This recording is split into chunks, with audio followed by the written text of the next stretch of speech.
നോക്കിയ ദൈവവചനം മാംസമായി ഭൂമിയിൽ അവതരിച്ചപ്പോൾ സ്വർഗത്തിൽ നിന്ന് ഒരു അശരീരിയുണ്ട്. അത്യന്തരത്തെ ദൈവത്തിന്റെ സ്തുതി. ഭൂമിയിൽ സന്മനസ്സുള്ളവർക്ക് സമാധാനം. Surprises are better than promises. വാഗ്ദാനങ്ങളെക്കാൾ ഏറെ നല്ലതാണ് അപ്രതീക്ഷിതമായി കിട്ടുന്ന സമ്മാനങ്ങൾ.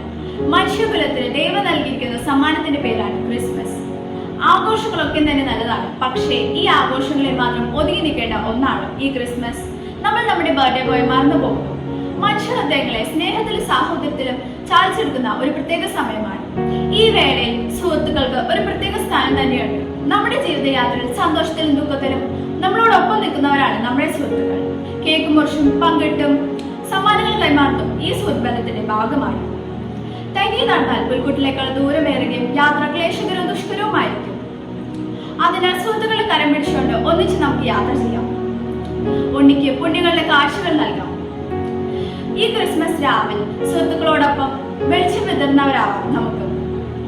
നല്ല വാക്കുകളാലും നല്ല പ്രതികളാലും ഹൃദയമാത പുൽക്കൂട്ടിലേക്ക് നമുക്ക് ഉണ്ണീശ്വരനെ സ്വീകരിക്കാം.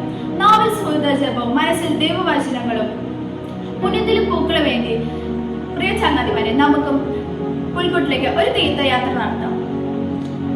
സന്തോഷവും സമാധാനം നിറഞ്ഞ ക്രിസ്മസ് ദിനാശംസകൾ നേരുന്നു. Happy Christmas and happy new year. Thank you.